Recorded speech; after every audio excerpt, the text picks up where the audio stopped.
बिस्मिल्लाहिर्रहमानिर्रहीम, अस्सलाम वालेकुम। आप देख रहे हैं हेड ऑन और मैं हूं मुनीब फारूक। आज की सबसे बड़ी खबर यह है कि इमरान खान साहब की वो दरखास्तें जो कि इस्लामाबाद हाई कोर्ट में उन्होंने दायर कर रखी हैं 190 मिलियन पाउंड यानी अल कादर ट्रस्ट केस के हवाले से, उनकी समाअत 5 जून के लिए मुकर्रर कर दी गई है। Chief justice Islamabad high court की सरबराही में 2 रुकनी बेंच इसकी समाअत 5 जून को करेगा। इस हवाले से बहुत सी खबरें, बहुत सी चहमगोइयां चल रही हैं कि उस दिन पता नहीं क्या हो जाएगा।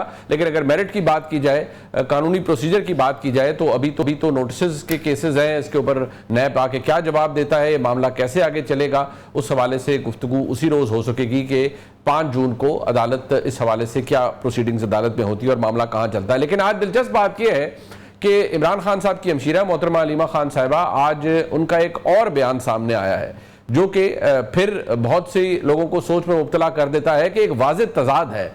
यानी आज अलीमा खान साहिबा क्या फरमा रही हैं और उन्होंने जो बातें की हैं उससे तो पता चलता है, उन्हें मालूम है, इमरान खान साहब को मालूम है कि मुल्क के अंदर जो हुकूमत है या एस्टैब्लिशमेंट, उनको इमरान खान साहब से क्या चाहिए। आज वो क्या फरमा रही है, जरा सुनिए। मैं उनको भी बताना चाह रही हूँ, जो पीछे बैठे हुए हैं, हाथ हैं, जो भी हाथ हैं, देखें पीछे से काम ना। एक वो कहते हैं रूल ऑफ लॉ, दूसरा वो कहते हैं रेस्टोरेशन ऑफ डेमोक्रेसी। आज उन्होंने उसको वाजे किया, इसमें उन्होंने कहा है आइन की बालादस्ती। तो आज उन्होंने बताया कि उनसे मांगा क्या गया है। उनसे कहा गया था, कहते हैं 2 साल पहले, कि आप 3 साल के लिए चुप रहें। मतलब ये था कि आप हुकूमत को चलने दें, जो ये चोरी शुदा मैंडेट भी है इसको भी चलने दें। जजीद के जुल्म के आगे मैं 3 मिनट के लिए भी नहीं चुप रहूंगा। 3 साल क्या, मैं 3 मिनट के लिए भी नहीं चुप रहूंगा। ये उनका पहला वाला था। दूसरा उन्होंने कहा कि जैसे 26वीं तरमीम आई है, इसको कबूल कर लें। तीसरी बात थी 9 मई वाली। 9 मई का उन्होंने मुझे कहा इसकी माफी मांग लें। तो उन्होंने कहा वो लोग माफी मांगे जिन्होंने 9 मई की सीसी फुटेज चोरी की थी। ये वो लोग जिन्होंने लोगों को शहीद किया, खवातीन के ऊपर तशद्दुद किया, जिन्होंने जवान बच्चों के ऊपर तशद्दुद किया, जिन्होंने घर तोड़े, ये लोगों को अबडक्ट किया, ये वो लोग हैं जिनको माफी मांगनी पड़ेगी। तो इमरान खान किस चीज की माफी मांगे 9 मई की? दिलचस्प बात यह है, हैरान कर देने वाली बात यह है कि 2 रोज कबल मोहतरमा अलीमा खान साहिबा ही फरमा रही हैं कि उन्हें तो पता ही नहीं है क्या गिव एंड टेक होना है और क्या चाहती है एस्टैब्लिशमेंट, क्या चाहते हैं वो लोग जिन्हें वो कहती हैं वो पीछे बैठे हुए हैं, वो बताएं कि वो क्या चाहते हैं। और अगर ये बातें पता हैं तो फिर वो क्या जानना चाह रही हैं, सुनिए 2 रोज पहले वो क्या फरमा रही थी। उनको भी बताना चाह रही हूँ, जो पीछे बैठे हुए हैं, हाथ हैं, जो भी हाथ हैं, देखें पीछे से काम ना करें। आए, हम भी सामने बैठे हैं, हम बहनें यहाँ बैठती हैं। आप आगे बताएं हमारे भाई के साथ आपको मसला है क्या। मुझे सिर्फ ये बता दें हमारे भाई ने आपका क्या बिगाड़ा है, आप उसके पीछे क्यों पड़े हुए हैं, उसको जेल से निकलने के लिए आप क्यों डर रहे हैं। वो तो इस किस्म का इंसान नहीं है जो पाकिस्तान को नुकसान पहुँचाए। आप इस वक्त बात करनी है, हम औरतें बैठ जाती हैं आपके साथ, लेकिन सामने आके बात करें, पीछे से ये चीजें ना करें। आप हमारे से ना डरे, हमारे साथ आके बैठे। आज तक 2 साल में ये नहीं पता चला आपको हमारे भाई से चाहिए क्या है। आप मांग भाई से चाहिए क्या, वो खुद फरमा रही हैं कि इमरान खान साहब ने कहा 3 डिमांड्स आई थी, अब 2 रोज कबल उन्होंने कहा, और ये 2 साल पहले आई थी, और अब उन्होंने फरमाया कि पता नहीं कि चाहिए क्या। हुकूमत इस हवाले से क्या सोच रही है, इस पर बात कर लेते हैं। हमारे साथ मौजूद हैं पाकिस्तान मुस्लिम लीग नून के सीनियर रहनुमा और सेनेटर जनाब इरफान सिद्दीकी साहब। इरफान सिद्दीकी साहब, बहुत शुक्रिया सर आपका। सर, 2 रोज कबल मैंने आपकी ट्वीट भी देखी, आपने भी ऐसी कुछ लो और कुछ दो की बात वाली के ऊपर अपना तज्जिया भी पेश किया और कहा कि इमरान खान साहब के पास देने के लिए बेसिकली है क्या। आपके कॉलीग सेनेट के अंदर बैरिस्टर अली जफर साहब गुज़िश्ता रोज हमारे साथ मौजूद थे, तो उन्होंने कहा कि मुल्क के लिए इमरान खान साहब गिव एंड टेक भी कर सकते हैं, बात कर सकते हैं मुल्क के लिए। आज भी उन्होंने लगभग यही फरमाया और कहा कि नहीं, वो कोई ज़ाती मामलात के लिए गिव एंड टेक नहीं, मुल्क के लिए वो करना चाहते हैं। तो ये तो अच्छा ओमन है, अच्छा शगुन है इरफान सिद्दीकी साहब। तो क्या आप तैयार होंगे, हुकूमत तैयार होगी, क्योंकि इस बात का तो मुझे इल्म है कि जब भी कोई नेगोशिएशन होगी आप तो उसका हिस्सा होंगे।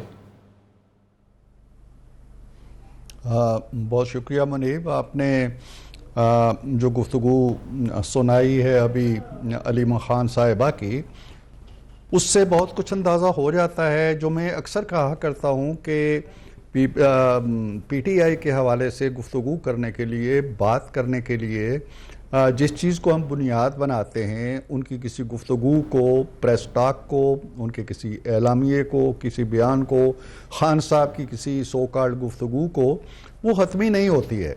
अब कल जिस बात पे हम बात कर रहे थे और जिस पे मैंने कहा था कि जी ठीक है, गिव एंड टेक हो जाना चाहिए, हुकूमत के पास या इस्टेब्लिशमेंट के पास, इदारों के पास शायद देने के लिए बहुत कुछ हो खान साहब को। खान साहब क्या देंगे? कल तक तो ये बात चल रही थी, आज खान साहब के हवाले से भी अली जफ़र साहब ने कहा है जी कि नहीं, लो और दो की तो कोई बात ही नहीं हुई है। मोहतरमा की जो टोन है आज वो भी काफ़ी सख्त है, इस कदर सख्त है कि 9 मई के आसपास चली गई हैं और वो ऐसी गुफ्तगू कर रही हैं जिससे सिवाय जंग के और पैकार के और लड़ाई के और मामलात को मज़ीद उलझाने के और कुछ दिखाई नहीं दे रहा। उन्हें ये पता ही नहीं है कि जी हमारे भाई ने आपका क्या बिगाड़ा है। भाई हमारा कुछ नहीं बिगाड़ा, भाई ने जो कुछ बिगाड़ा है वो अपना बिगाड़ा है।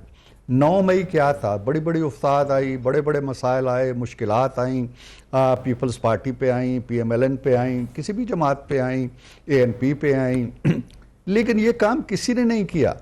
आपने जो बिगाड़ा है वो अपना बिगाड़ा है। अब आप हज़ार कहें जी फॉल्स फ्लैग ऑपरेशन है, आप हज़ार कहें जी कि वो CC फुटेज कैमराज जो थे उनको निकाल लिया गया, फुटेज निकाल ली गई, आप कुछ भी कहते रहें, ये फैक्ट है कि आपने 300 के करीब दिफाई तनसीबात पे हमला किया। ये फैक्ट है कि आपने GHQ पे हमला किया। ये फैक्ट है कि आपने कोर कमांडर का घर जलाया, जिना हाउस जलाया। ये फैक्ट है कि आपने फ़ज़ाइया के तैयारे जलाए। ये फैक्ट है कि आपने शोहदा के मज़ारों की बेहुरमती की। ये फैक्ट्स हैं, इनको ना मैंने कोई फैब्रिकेट किया है, ना किसी और ने तारीख मस्त करके लिख दिया है। सबको देखती आंखों ने देखा है और सारी दुनिया ने मेरा ख्याल है देखा है। तो अब आप कहते हैं जी कि मेरे भाई ने क्या बिगाड़ा है। आपके भाई ने शायद किसी का कुछ नहीं बिगाड़ा, बिगाड़ने की कोशिश की, तख्ता उलटने की कोशिश की आर्मी चीफ का, फौज के अंदर इंतशार फैलाने की कोशिश की आपने। लेकिन चलें उसको भी हम छोड़ देते हैं। आपको ये तो पता होना चाहिए कि आपके भाई ने क्या किया है। फिर आप कहते हैं जी कि हमारा भाई तो पाकिस्तान को नुकसान नहीं पहुंचा सकता। पाकिस्तान को नुकसान पहुंचाने की हर वो कोशिश, IMF को खतूत आपने लिखे, मुजाहरे आपने करवाए हेडक्वार्टर के सामने, बार बार दुहाई आपने दी कि पाकिस्तान को पैसा ना दो। आप कभी कांग्रेसमैन के पास पहुंचते हैं, कभी पार्लियामेंट जो है बरतानिया की उसके पास पहुंचते हैं। ये सारी चीज़ें क्या हैं? फिर आप अपील करते हैं दुनिया को कि पाकिस्तान को पैसा ना दो, ओवरसीज़ पाकिस्तानीज़ को कहते हैं। ये पाकिस्तान को फ़ायदा पहुँचाने की बातें। और आज भी आप जहाँ खड़े हैं सड़कें बंद कर लेंगे, शाहराहें बंद कर देंगे, मुल्क को हम पहिया जाम कर देंगे, वही बातें जो आप सालों पहले करते थे। इनमें से कौन सी बात है जो पाकिस्तान के मफाद से मुताबिकत रखती है? तो मुनीब असल में बात यह है कि एक परले दर्जे का इंतशार फ़िक्री है, कन्फ्यूजन है, किसी को कुछ पता नहीं है। खान साहब को भी कुछ पता नहीं है। ये वाहिद शख्सियत है हमारी ऐद सियासत की जो नहीं जानती कि उसने क्या कहना है सुबह, क्या कहना है शाम को।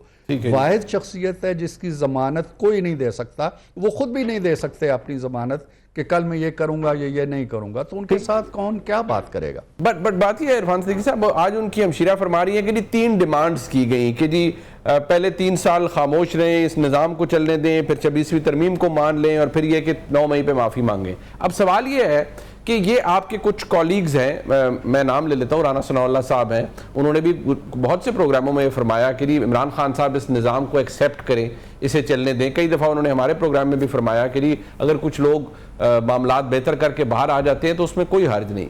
मेरा सवाल आपसे ये है कि क्या इस निज़ाम ने, इस हुकूमत ने, और जारी बात है क्योंकि आप हुकूमत है तो आपका एस्टेब्लिशमेंट से ताल्लुक है, क्या इमरान खान साहब से कोई वैलिडेशन तलब की थी और ये कंडीशंस रखी थी कि ये 3 कंडीशंस आप मानेंगे तो फिर आपके हालात बेहतर हो सकते हैं? मेरे इल्म में मुनीब ऐसी कोई बात नहीं है और मैं तो जो मारूजी हालात हैं वो आपके सामने रखना चाहता हूँ कि अगर उन्होंने 26वीं तरमीम को नहीं माना या उसको सपोर्ट नहीं किया, 26वीं तरमीम हो गई। 26वीं तरमीम हो जाने के बाद कौन सी क़यामत वो वफा कर सके हैं, सिवाय इसके कि उसे कोर्ट में चैलेंज कर दें और वो कोर्ट में लगी हुई है, उसका फैसला हो जाएगा। इसके अलावा आपने हर मुमकिन बहरान पैदा करने की कोशिश की। कौन सा निज़ाम पाकिस्तान रुका है? हमारे यहाँ अदालती सिस्टम चल रहा है, हमारे यहाँ पार्लिमानें काम कर रही हैं, हमारे यहाँ जमहूरियत जैसी है वो चल रही है। तमाम पाकिस्तान के इदारे, वफाक के इदारे, सूबों के इदारे अपने अपने तौर पे काम कर रहे हैं। कहाँ मामला रुका हुआ है? आपकी इन तमाम कोशिशों के बावजूद कहाँ रुकावट पड़ी है कि हम आपसे जाके कहें कि आप ये हमारी बालादस्ती मान लें, आप हमारे इलेक्शन को कबूल कर लें, आप फ़लाँ चीज़ कर लें। भाई आप ना करें, आप बिल्कुल ना करें। जैसे अब तक आपने नहीं किया तो अल्लाह ताला के फजलो करम से मुल्क चल रहा है, इकानमी मजबूत हो रही है, इशारे बेहतर हो रहे हैं, हमारे दोस्त हमारे साथ खड़े हैं, और आपके ना चाहने के बावजूद, आपके जेल में होने के, हमें आपके जेल में जाने से कोई खुशी नहीं है, लेकिन हकीकत यह है कि आपके जेल में होने के बावजूद हमने अपनी तारीख की सबसे वाज़ेह विक्ट्री हासिल की है जंग के मैदान के अंदर। अपने से 5-6 गुना बड़े दुश्मन को हमने पसपा किया है, रुसवा किया है। तो वो जो गालिब खस्ता के बगैर कौन से काम बंद है? आपके साथ मुफाहमत करने के लिए, मुसालहत करने के लिए इस्टेब्लिशमेंट अगर इतनी ढेर सारी शराइत लेके गई है, हुकूमत ढेर सारी शराइत लेके गई है, तो नाम लें भाई, कौन लेके गया है ये शराइत आपके सामने? हम तो चाहते हैं कि जिस तरह हमारे लीडर इंसाफ के अमल से गुजरे हैं और बरीयत हुई है उनकी एक स्टेज पे आके, आप इंसाफ के अमल से गुजरें। हमारे तो मुकदमात ही सुप्रीम कोर्ट से शुरू होते थे, सुप्रीम कोर्ट पे ख़त्म हो जाते थे। आप शुक्र करें कि आपकी एक अपील होती है, फिर दूसरी होती है, फिर तीसरी होती है, कम से कम 3-4 अपीलों की आप सामना करें। बस सर फ़र्क ये है कि वो उनको, आपके भी देखिए कि जब मियां नवाज शरीफ साहब ज़ेरे अताब थे और जब तक साकिब निसार साहब का इंसाफ था और बाजवा साहब के साथ एक कॉम्बिनेशन था, तो उस वक्त मियां नवाज शरीफ साहब को भी इंसाफ नहीं मिला, ना उनकी साहबजादी को मिला, उनके भाई को नहीं मिल सका, उनके भतीजे को नहीं मिल सका, सब ने अपने अपने हिस्से की काटी। आप को खुद जेल जाना पड़ा, मतलब आप सब ने कैदोबंद की सोबतें काटी हैं, लेकिन उनको वो इंसाफ का वो म्यार था।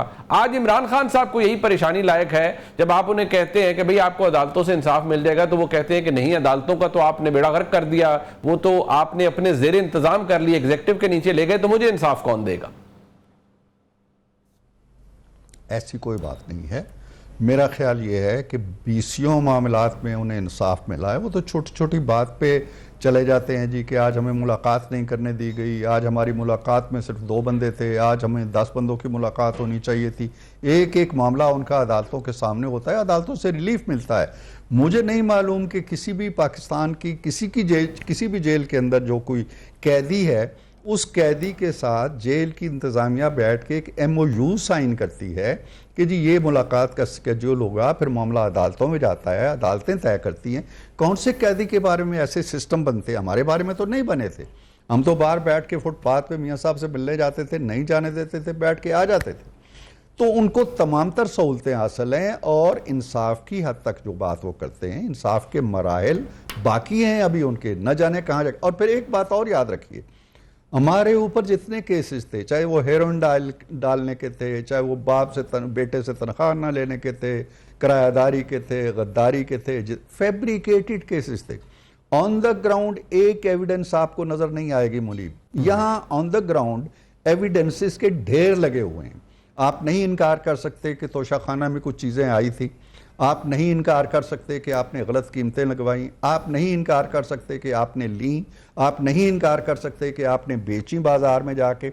ये फैक्ट्स हैं, आप मानते हैं इन चीज़ों को। आप मुझे बताएं कि किस किस सियासी लीडर पे, जिन पे भी मुकदमे बने, 480 कनाल ज़मीन पड़ी हुई है जेलम में, पड़ी हुई है ना, उससे पूछा जाए उस ज़मीन से, भाई तुम किसकी ज़मीन थी, तुम्हें किसके नाम क्यों किया गया है? बनीगाला में 200 या 300 कनाल ज़मीन पड़ी हुई है। तो ये वो मटेरियल फैक्ट्स हैं जो ज़मीन के ऊपर पड़े हुए हैं। इनके केसेस वो केसेस नहीं हैं जो सियासी लीडरों पे, सियासी बुनियादों पे बनते रहे हैं। इनके ठोस केसेस हैं और उनका जवाब दे। बट अगर चलें हम इसको थोड़ा सा एक उस कॉन्टेक्स्ट में देखते हैं सिद्दीकी साहब, कि अगर अब ये आज जो बैरिस्टर अली ज़फ़र साहब ने फरमाया कि इमरान खान साहब मुल्क के लिए गिव एंड टेक कर सकते हैं, मुल्क के लिए वो उसको ये नाम दे रहे हैं, तो क्या हुकूमत इसको वेलकम करेगी? आप चाहते हैं, या आप चलें, मैं ये कहता हूँ हुकूमत से तो जो अगर वो कोई सिलसिला चले, दोबारा कमेटी कोई बने, बातचीत हो तो तब है, लेकिन क्या बैसियत एक सियासतदान के, बैसियत एक सेनेटर के, आपको लगता है कि इस पेशकश को मुस्बत अंदाज में देखना चाहिए पूरे निज़ाम को, कि अगर वो कहते हैं नहीं मैं मुल्क के लिए कोई गिव एंड टेक कर सकता हूँ, तो आपने उनसे क्या, मैं अगर आपसे पूछूं, आप उनसे क्या गिव एंड टेक करवाना चाहते हैं? इमरान खान साहब ने तो लिस्ट किया है कि जो बकौल उनकी एस्टेब्लिशमेंट उनसे चाहती थी, लेकिन ये उन्होंने कभी नहीं बताया कि ये पैगामात उन तक कौन लेकर आया है। लेकिन आज क्या चाहेंगे आप इमरान खान साहब से? अगर वो सिद्दके दिल से माफ़ी मांग लें 9 मई पर, तो क्या फिर उनके लिए आसानी हो सकती है? देखिए, मैं तो मुनीब साहब इस पोजीशन में नहीं हूं कि कोई ऐसी बात अपनी जमात की तरफ से या पार्लियामान की तरफ से या ख़ुद अपनी तरफ से भी कह सकूं। मैं तो चाहता हूं कि वो कानून और इंसाफ का जो मुरव्वजा निज़ाम है और जो मैकेनिज़्म है उसमें से गुज़रें और अपनी सफाई पेश करें। अगर अदालतें मुतमईन हो जाती हैं कि जी हाँ ये बेकसूर हैं, ये बाहर आ जाए। जहाँ तक गिव एंड टेक का मामला है ना, गिव एंड टेक कहें, डील कहें, कोई डील कहें, कोई NRO कहें, कोई सौदाबाजी कहें, ये एक ही लफ्ज़ के मुख्तलिफ तराजुम हैं, एक ही लफ्ज़ की तशरीहात हैं। लिहाजा पहले तो ये कहें जी कि हम डील के लिए सौदाबाजी के लिए तैयार हैं, आप हमें दें का भी वो वजाहत कर चुकी हैं कल। वो ये है कि जी हमें रिहा कर दें, हमें छोड़ दें। चलें, हमने छोड़ दिया, आपके पास क्या है उस छोड़ देने के एवज़? हमें नहीं चाहिए कि आप 26वीं आईनी तरमीम को माने, आप बेशक ना माने, आप ले गए हैं मामला अदालत में, अदालत जाने, हम जाने और उसका फ़ैसला जाने। हमें वो मामला तो वहाँ ठप हो गया। हम ये भी नहीं कहते कि अपनी तरमीम के बारे में जो दरख्वास्त दी है आपने वहाँ से वापस ले। हम ये भी नहीं चाहते कि जो खैबर पख्तूनख्वा की हुकूमत है वो हमें दे दें और आप जो हैं वो एक इसार करें और करो। हम कुछ नहीं चाहते। आप ये बताएं कि आपके पास देने को है क्या? कभी आपके पास देने को कुछ होगा जब आपका एक जिसे आप कहते हैं कि अवाम की तायद और हिमायत भी आपको हासिल थी, आप वो सारी कुव्वतें एक एक करके सारे हथियार आजमा चुके, सब हथियार आपके कुंद निकले, सब हथियार जंगालूद निकले, कोई असर नहीं हुआ। अब किस हथियार से हमें डराना चाहते हैं? आप ये बताएं कि हमें क्या देंगे जिसके एवज हम आपको रिहा कर दें। हम तो कोई सौदाबाजी चाहते नहीं है, हमें कुछ चाहिए ही नहीं आपसे। आपको इंसाफ चाहिए, इंसाफ अदालतों ने देना है। आपके 20 वकला की एक फ़ौज है जो आपके मुकदमात लड़ रही है, हमें उससे कुछ नहीं है। ये जो मामलात हैं, ज़रा सी हरकत होती है, कोई किसी बड़ी तकरीब के अंदर कोई एक बड़ी शख्सियत इनकी तरफ देख के आंख का इशारा कर देती है या हाथ मिला देती है, ये अगले दिन ढोल पीटना शुरू हो जाते हैं जी कि हमारे तो बराह रास्त राब्ते हो गए, हमारे तो मुज़ाकरात शुरू हो गए। हमारे साथ जब ये मुज़ाकरात कर रहे थे तो उस वक्त भी इन्होंने यही किया था जी। पेशावर की एक तकरीब में अली गौर साहब गए और उसके बाद ये डुंडिया पिट के जी कि हमने तो उनसे बात करनी। आज भी जो अली ज़फ़र साहब ने कहा है वो यही कहा है कि वो इस्टेब्लिशमेंट से मुज़ाकरात करने के लिए खान साहब के दरवाजे खुले हैं जी। भाई, आपके दरवाजे खुले होने या इस्टेब्लिशमेंट के आने का तो कोई सवाल ही नहीं है। आप इस्टेब्लिशमेंट के दरवाजे पे दस्तक दे रहे हैं और मुसलसल दे रहे हैं। आपके हाथ जख्मी हो गए हैं, लहू रिसने लगा है, आप हलकान हो रहे हैं, दरवाज़ा नहीं खुल रहा, कोई जरी से खोल के देख भी नहीं रहा, कोई किसी रोशनदान से भी नहीं झांक रहा।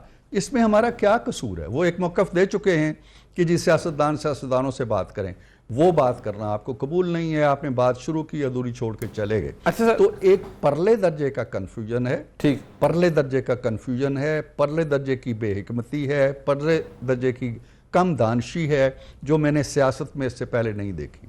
सर, आखिरी सवाल है, क्या आपको, यानी जारी बात है आपकी हुकूमत है, आपकी जमात की, क्या आपको इमरान खान साहब से कबूलियत की दरकार है कि वो इस निज़ाम को चलने दें और वो कबूल कर ले से और खामोशी से बैठ जाएं? क्या आपको ये चाहिए उनसे? देखें, पहली बात तो ये है, जो बड़ी तल्ख बात है कि मैंने जैसे पहले अर्ज़ किया कि इमरान खान साहब से आज अगर आप कोई अहदनामा ले लेते हैं, कोई ज़मानतनामा दस्तखत करवा लेते हैं, कोई MOU साइन कर देते हैं, गिव एंड टेक की किसी दस्तावेज़ पे दस्तखत कर देते हैं, तो कोई यकीन नहीं है कि कल वो उस पर अमल पैरा होंगे। पहली बात तो ये है। दूसरी बात ये है कि वो इस निज़ाम को न माने। इस वक्त भी उनकी सेनेट के अंदर भारी तादाद मौजूद है, कौमी असम्बली के अंदर भारी तादाद मौजूद है, पंजाब असम्बली के अंदर भारी तादाद मौजूद है, एक सूबे में उनकी हुकूमत है। वो इस निज़ाम का हिस्सा हैं और वो इस निज़ाम को तिलपट करने की कोशिशों के बावजूद तिलपट नहीं कर पा रहे। हम उनसे कोई दस्तबस्ता नहीं अपील करेंगे जी कि वो माने, वो ना माने। वो आइंदा 4 साल भी 5 साल भी इस निज़ाम के ख़िलाफ़ बोलते रहें, जहाँ जहाँ जो भी आपको उनको फ़ोरम मुयस्सर है उसके ऊपर एहतजाज भी करते रहें। हमें उनकी कबूलियत की, उनके अंगूठे की और उनके किसी दस्तावेज़ की और किसी सनद फजीलत की ज़रूरत नहीं है। हमारा निज़ाम चल रहा है अल्लाह के फजल करम से। जो 2 बड़ी चीज़ें हैं, हमने मईशत को संभाल लिया है, हमने जंग जीत ली है। इनसे बड़ी चीज़ें क्या होंगी जिनके लिए खान साहब का ज़मानतनामा हमें चाहिए होगा? सो ठीक है, वो निज़ाम का हिस्सा रहें और निज़ाम के मुताबिक अपनी पॉलिसियाँ मुनज़्ज़म करें, अपनी जमात को मुनज़्ज़म करें, अपनी अदालती जंगें लड़ें, राइट, बाहर आएँ, फिर जो रोल उनका बनता है वो अदा करें। ठीक, बहुत शुक्रिया जनाब इरफान सिद्दीकी साहब मौजूद थे। प्रोग्राम में एक ब्रेक शामिल करते हैं, जब वापस आएंगे जो डेवलपमेंट्स हुई हैं इसके ऊपर पाकिस्तान के नामवर साफ़ी जनाब सैयद तलब हुसैन साहब हमारे साथ मौजूद होंगे, उनसे भी बात कर लेते हैं कि है क्या रास्ता है क्या फिर इमरान खान साहब के लिए, क्या हुकूमत को वाकई कुछ चाहिए खान साहब से या नहीं चाहिए, और ये अब सिर्फ उनकी एक इल्यूजन है कि मुझसे कुछ चाहिए हुकूमत को या मैं कुछ दे सकता हूँ, क्या वाकई कुछ दे सकते हैं या नहीं। तो मेरे साथ मौजूद है पाकिस्तान के नामवर साफ़ी जनाब सैयद तलब हुसैन साहब। बहुत शुक्रिया सर आपका, आपने अपना कीमती वक्त दिया। अब तलब साहब मैं सबसे पहले सर आपके सामने ये बात रखना चाहूँगा कि समझ में कई दफ़ा नहीं आता कि बंदा कहाँ से शुरू करे, इतनी सारी चीज़ें चल रही होती है, लेकिन चले इस वक्त जो सूरत हाल हमारे सामने है, इमरान खान साहब की हमशीरा ने एक रोज़ पहले गुफ्तगू की इस्लामाबाद हाई कोर्ट के बाहर, उन्होंने कहा को गिव एंड टेक कर दें, लेकिन फिर अली ज़फ़र साहब आए, उन्होंने कहा नहीं ये गिव एंड टेक ऐसा कुछ नहीं है। फिर उन्होंने ये फरमाया कि इमरान खान साहब कह रहे हैं मुल्क के लिए वो कोई भी कदम उठा सकते हैं और मुल्क के लिए मुज़ाकरात भी कर सकते हैं, मैं तैयार हूँ एस्टैब्लिशमेंट आ जाए। गुज़िश्ता रोज़ मेरे प्रोग्राम में उन्होंने फरमाया कि हम भारत के हवाले से और मामलात पर बात इमरान खान साहब एस्टैब्लिशमेंट से करना चाहते हैं, बट कोई जारी बात है कोई कदगन तो किसी चीज़ पर नहीं लगाई जा सकती। सो इमरान खान साहब की पोजीशन को इस वक्त हम कैसे देखें?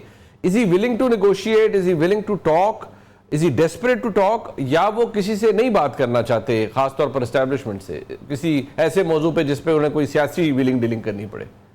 लेकिन जो आपने अलीमा की स्टेटमेंट का हवाला दिया वो तो अगर आप बार बार सुने, अगर आप में ये हिम्मत है कि आप बार बार सुने अलीमा की स्टेटमेंट को, बड़ा वाज़ेह है उस बयान के अंदर, बाद में तशरीह जो मर्जी उसकी कर ले कि वो भाई की जात के हवाले से बात कर रही और भाई को जेल से निकालने के लिए बात कर रही।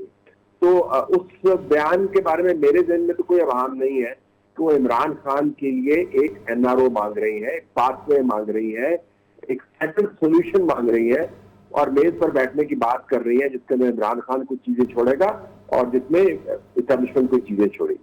उसके बाद जरा पार्टी के लिए बहुत अच्छा है क्योंकि आपने अपना तमाम सोशल मीडिया इस शराब पर, इस तवक्को पर, इस हिजान पर खड़ा किया हुआ है कि इमरान खान डील नहीं करेगा और आपने लोगों को बताया हुआ है कि आप लोग जो है तैयार रहे और इमरान खान वहां पर खड़ा है। तो जब अलीमा उसकी बहन की तरफ से ये बयान आता है तो जाहिर है वो तमाम की तमाम इमारत जो आपने बनाई हुई है वो धराम पे गिर जाती है। तो मुझे समझ आती है कि पार्टी उसकी क्या तशरीह कर रही है। अभी मैं फवाद चौधरी का बयान सुन रहा था, उसके अंदर भी उसने अलीमा के बयान को रद्द नहीं किया। उसने कहा जी बस वो इमरान की अपनी भी पॉलिसी है कि वो एस्टेब्लिशमेंट के साथ बातचीत करे, तो इसमें कोई हर्ज नहीं है। अलीमा ने कोई आउट ऑफ द ऑर्डिनरी बात नहीं की। तो जाहिर है इमरान खान रिलीफ चाहता है अपने लिए, इमरान खान जेल से निकलना चाहता है। कौम, वहदत, मिल्लत, अवाम, कौमी मफाद, वो तो फिर इस्लाहात है ना जी, उसका पर्दा डालने तो डालने, लेकिन बुनियादी बात तो यही है कि वो निकलना चाहते हैं इससे जाल। तलब साहब एक बात इंटरेस्टिंग है, जिस तरह आपने कहा कि वो एक डेस्परेशन भी है और वो उन्होंने अपने भाई के लिए मांगा, इमरान खान साहब भी रिलीफ चाहते हैं, मांग रहे हैं, लेना चाहते हैं। बट एक चीज़, आपका तजर्बा मुझसे बहुत ज़्यादा है, आपने मुख्तलिफ नौयत की एस्टेब्लिशमेंट्स को देखा है हमारे मुल्क में। इदारा तो जारी बात है एक ही है, इदारे का तरीक़ाकार भी एक है, लेकिन जारी बात है क़यादत बदलती रही है। आज जो मामला है उसमें एक न्यूनेस है, एक एलिमेंट, एक नयापन, वो ये है कि हमने माजी में देखा है कि चीज़ें तब्दील हो जाती हैं, फॉल आउट होता है किसी एक सियासी जमात के साथ, किसी एक सियासी लीडर के साथ, रस्ते बन जाते हैं 1-1.5 साल के बाद, और फिर शायद गलती का एहसास होता है, कुछ होता है, कोई रिप्रोचमा हो जाता है, कोई एडजस्टमेंट्स हो जाती। यहाँ नहीं हो रही या यहाँ अब तक नहीं हुई। प्राइमरीली आपको उसकी क्या वजह नजर आती है कि इज दिस द जो रिजॉल्व है मिलिट्री लीडरशिप का वो बहुत डिफरेंट है इस दफा, या उनकी तरीकाकार बहुत डिफरेंट है, या क्या है आपके नजदीक इस वक्त इस दफा डिफरेंट? में मौके मुनीब आए, तारीख जहां पर खुद को दोहरा सकती थी किसी और अंदाज से, लेकिन उन मौके को इमरान खान ने खुद से खो दिया। मौके इस्लामाबाद में एहतजाज से बिल्कुल पहले आए थे, आपको पता है इस चीज का।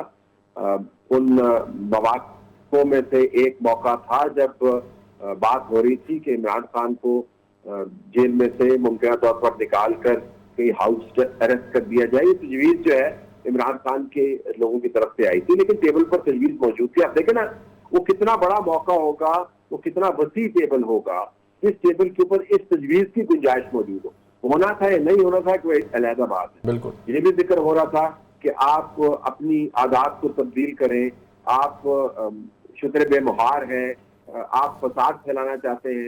ये भी कहा गया उस मीटिंग के अंदर जिसका मैं जिक्र कर रहा हूँ, और इस तरह की 2 मीटिंग हुई थी।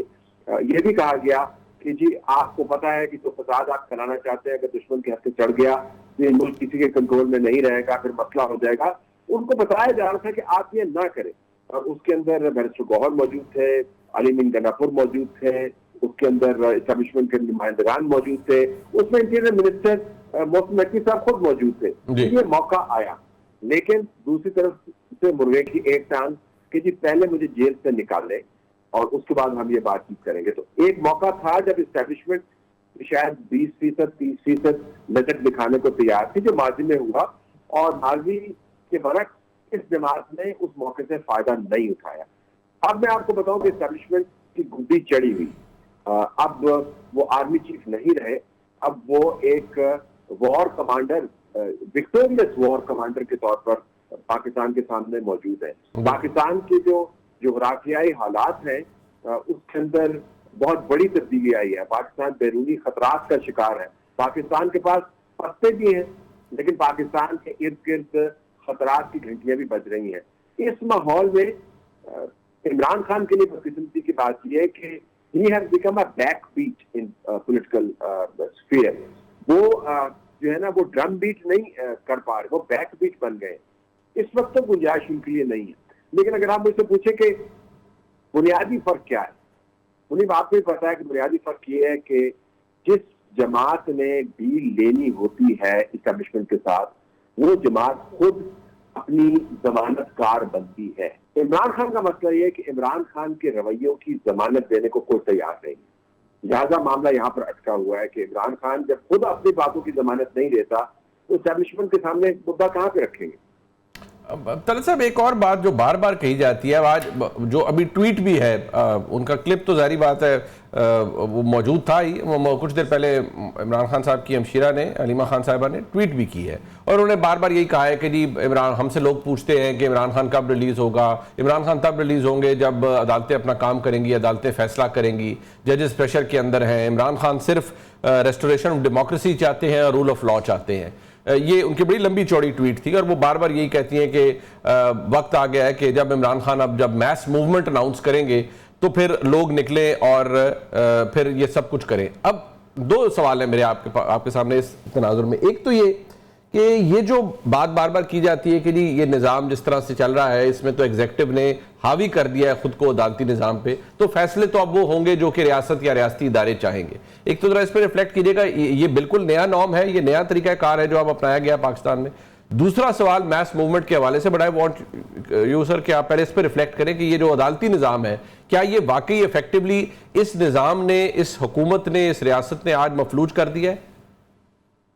देखिए, जो फालिज है उसकी तशरीह मुख्तलिफ है। इमरान खान के ख्याल में जो उज़्वे मुतहर्रिक था अदालत का, वो 26वीं आईनी तरमीम से पहले उनको बहुत भाता था। उन जज साहिबान की बातों की सूरत में जो उमरा करने भी जाते थे और अपनी तस्वीर खिंचवाते थे, जो बड़े बड़े पेसेंटिंग नोट्स लिखते थे और उसके अंदर कानून और आइन की ऐसी तशरीह करते थे कि हम जैसे, सर मेरी तो कोई औकात नहीं है कानून और आइन के मामले में, आप का ये शोबा है, अंगुश बदनदार रह जाते थे कि ये तशरीह कहाँ से आई, जो मन में आता था बोलते थे। तो उनकी नजर में मुतहर्रिक अदालत वो है जो हर वक्त उनके लिए मुतहर्रिक रहे, जो बानी के नाम के ऊपर सर झुकाए और बानी की मुलाकातों के लिए वो हर कानून को तलपट कर दे। उनकी नजर में मफलूज अदालत वो है जहां पर जब बानी की गर्दान लगाई जाए, बानी बानी बानी, तो आगे से जो जज बैठा वो कहे कि बानी कौन होता है, आप नाम लें इसका। तो मेरे ख्याल में ये तशरीह बड़ी मुख्तलिफ है। आज आपने अदालत में एक सीन देखा होगा, मैंने तो उसको नोट किया है कि जो फैसल सिद्दीकी साहब लॉयर हैं, जो कभी कहने को तो पाकिस्तान तहरीक इंसाफ को रिप्रेजेंट करते हैं, लेकिन कभी सुन्नी तहरीक की तरफ चले जाते हैं, या सुन्नी तहरीक को रिप्रेजेंट करते हैं तो पीटीआई की तरफ चले जाते हैं। वो आज जज साहबान जब नशिस्त बर्खास्त हो रही थी, तो वहां पर पोडियम से खड़े होके कह रहे थे कि हम इनजस्टिस बर्दाश्त नहीं करें, इसको रेजिस्ट करेंगे। एग्जैक्टली। और सिर्फ मुनीफ उन्होंने कहा नहीं है, अगर आप विजुअल देखें तो वो उंगली हिला के कह रहे हैं, waging the finger at the bench. ये आप अंदाजा कर सकते हैं, ये मफलूज अदलिया अगर है तो मेरे ख्याल में वकीलों के लिए मफलूज है, जो इमरान खान या सुन्नी इत्तेहाद काउंसिल को रिप्रेजेंट करते हुए they can wag the finger at the bench. It's not a small thing. हाँ बिल्कुल, और वो जस्टिस मुसरत अलारी साहिबा ने एग्जैक्टली कहा कि ये तो धमकी है। अच्छा देखिए, धमकी है, उसके बाद फिर निश्चित बर्खास्त होगी ना जी, फिर हंसते हंसते हो गया। यानी आप जिस अदालत के अंदर आपको जमाई लेने के लिए मुंह खोलने की इजाजत नहीं है जज के बगैर, वो भी अदालतें हमने देखी है, वहां पे आप पोडियम पे खड़े होके और जजेस के ऊपर ये वैगिंग द फिंगर, मतलब और फिर आप कहते हैं अदालतें जो है वो जो है आजाद नहीं है। तो मेरे ख्याल में ये अदालतें 26वीं आईनी तरमीम के बाद ये उस इनकलाबी कैफियत से निकल आई है, जिस इनकलाबी कैफियत को मुतहरक अदालत का नाम दिया जाता था। मैं 26वीं आईनी तरमीम के जरिए जो तब्दीली आई है उसके ऊपर मेरे अपने एतराज़ात मौजूद हैं, लेकिन इस तमाम मुद्दे के अंदर मैं और आप इन्वॉल्व नहीं है बतौर तजिया निगार, मैं और बतौर प्रैक्टिसिंग लॉयर योरसेल्फ एंड तजिया निगार। इसके अंदर सैकड़ों जजेस इन्वॉल्व, इसके अंदर दर्जनों बार्स इन्वॉल्व हैं। अगर उन्होंने 26वीं आईनी तरमीम के बाद ये काम नहीं छोड़ा कि वो जजेस अदालतें लगाएं और वकला अदालतों में पेश हो, तो फिर ये कहना कि ये निज़ाम मखलूज हो गया है, मेरे ख्याल में बात बनती नहीं। अब ये जो मैस मूवमेंट की बात हो रही है दल साहब, ये हमने ऐसी बातें पहले भी देखी हैं कि, और मेरे लिए कल बड़ी अचंभे की बात थी कि इमरान खान साहब की हमशीरा ने कहा कि इमरान खान साहब मुल्क को नुकसान पहुंचाने वाले नहीं हैं। मुझे समझ नहीं आई कि बाद से 5 महीने पहले जब वो मुल्क की तरसीलात रुकवाने के लिए फॉरेन जो एक्सपैट्रिएट्स हैं उन्हें कह रहे थे, तो वो क्या कौन सा मुल्क का भला कर रहे थे। बट अगेन ऑब्वियसली कॉन्ट्रडिक्शंस तो होती हैं स्टेटमेंट्स के अंदर। बट ये जो मैस मूवमेंट है सर, इसकी गुंजाइश कितनी है, कंसिडरिंग के पीटीआई को जो सेटबैक हुआ पिछले साल नवंबर में, उसके बाद और आज जो सूरत हाल है, और जिस तरह आपने कहा कि एस्टैब्लिशमेंट की वो गुड्डी भी चढ़ी हुई है कि हमारे army chief of field marshal and that too a victorious field marshal, तो इस मैस मूवमेंट की क्या गुंजाइश है आपके नजदीक? देखिए, मैस मूवमेंट को आप दुनिया भर में स्टडी करके देख लें, तारीख उठा के देख लें, तो उनके लिए आपको 3 चीजें चाहिए होती है। एक तो इंतहाई मुअस्सर और मुतहरक तंजीमी ढांचा, दूसरा बहुत ही मुनज़्ज़म किस्म की मुकामी क़यादत, और उससे भी बढ़कर मुकम्मल तौर पर क्लैरिटी ऑफ स्ट्रेटेजिक ऑब्जेक्टिव, यानी आपके मकासद जो है वाज़ेह होने चाहिए। इन तीनों मयारों के ऊपर मुनीब बदकिस्मती से इमरान खान की पाकिस्तान तहरीक इंसाफ पूरा नहीं हो सकती। जो ये तहरीक चलाते भी रहे हैं, आपको पता है जब सड़क उन्होंने गर्म की भी है, वो खैबर पख्तूनख्वा की इंतजामी कुव्वत को इस्तेमाल करके सड़क गर्म की है। जब भी इन्होंने नारा लगाया है किसी नजरिए का, तो उस नजरिए में इमरान खान को रिहा करना या इमरान खान की जो तकालीफ है जो ये बयान करते हैं, उन तकालीफ के जरिए इन्होंने लोगों को मोटिवेट किया है। तंजीम ने काम नहीं किया, सिंध की तंजीम ने काम नहीं किया, पंजाब की तंजीम ने काम नहीं किया, और जो अजला है खैबर पख्तूनख्वा के, वो भी अगर आप उठा के देखें, मैंने इसकी मैपिंग की हुई है, 7 अजला से आगे लोग इसके अंदर शिरकत नहीं करते। तो जब तंजीमी तौर पर आप फारग हो, जब आपका मकसद क्लियर ना हो, और ऊपर से फिर आपके अंदर धड़े इतने हो। कल आपने एक और वीडियो देखी होगी जिसमें अली मीन से पूछा एक सवाल किसी शख्स ने, लोग दोनों तरफ से खेलते हैं, और इमरान खान ने जो इसके ऊपर जो बात की है, अली मीन से मिलाए, उन्होंने कहा कि कैसा सवाल करते हैं, उसका कोई सवाल ना पैर है। ये तो हो गया सामने का मामला। अगर आप पीछे देखें तो अलीमा खान जो है वो ऐसे हंस रही थी कि जैसे उन्होंने एक बहुत ही शानदार किस्म का नजारा देखा है। उनके साथ उनकी ह्यूमन इमोजी जो है, जिनको मैं कहता हूँ, जो नादिया खान साहब हैं, वो भी हंस हंस कर उल्टी हो रही थी कि अली मीन गंडापुर को संभालने कितनी मुश्किल में डाल दिया। तो जब पार्टी की हालत हो कि उसके अंदर के लोग अपने जज्बात को अपनी पार्टी के जो मोतबर लोग हैं उनके खिलाफ उनका इजहार होते हुए देखकर काबू ना रख सके कैमरे के सामने, यू कैन ओनली इमेजिन कि पार्टी के अंदर कितनी टूट फूट होगी। तो आप मास मूवमेंट का जिक्र करते रहे, लेकिन अमली तौर पर इस वक्त कोई हाल नहीं है पीटीआई का ये काम करने के लिए। सर आखिरी सवाल है, ये जो सोशल मीडिया, ये जो सब कुछ है, जब पूछा जाए किसी जो तरह मुतवाज़न शख्सियात है पीटीआई के अंदर, तो वो कहते हैं हाँ जी हमें भी तहफ़्फ़ुज़ात हैं, लेकिन वो हम देखिए और लोगों की जिम्मेदारी नहीं ले सकते। लेकिन फिर जब उन्हें कहा जाए कि नहीं ये तो ट्वीट्स वो जो पीटीआई ऑफिशियल की तरफ से हुई या वहाँ पर हुई, तो वो कहते हैं जी हाँ हमें भी तहफ़्फ़ुज़ात है, लेकिन हम क्या कर सकते हैं, इमरान खान साहब जेल में हैं। मतलब कोई एक आपको प्लॉजिबल कोई आंसर या ऐसा नहीं मिलता जिसको आप बता सकें कि यार this could be the reason, या ये ठीक है या गलत है। ये कितना पार्ट प्ले कर रहा है इमरान खान साहब के? इमरान खान साहब तो इसे अपना एक ज़बरदस्त किस्म का टूल समझते हैं और इसको बड़ा जेलसली गार्ड भी करते हैं। इमरान खान का टूल ये था, इमरान खान की जमात का एक टूल है, और इस टूल ने अब अपनी जान खुद पकड़ ली है। तो जब ये टूल वो बातें करता है जो पार्टी की क़यादत को या इसके एक हिस्से को भाती है, तो इस टूल को वो ऑन करते हैं। जब ये टूल अपने टोल प्लाजा से पैसे बनाने के चक्करों में ऑल कॉल बोलता है और पार्टी को नुकसान पहुंचाता है, तो पार्टी इससे डिस्टेंस इख्तियार कर लेती है। लेकिन ये कोई किसी को चीज कन्विंसिंग लगती नहीं है कि जब ये लोग आपके नुमाइंदे की तौर पर आप पार्टी को हिदायत जारी कर रहे हो और पार्टी की पॉलिसी बाज मौके पर इनके ब्लॉग से मुकम्मल तौर पर मुतासर हो, तो तब तो ये आपके लोग हैं, और जब कहीं पर नुकसान का मामला हो तो फिर आप इनसे जान छुड़ाएं।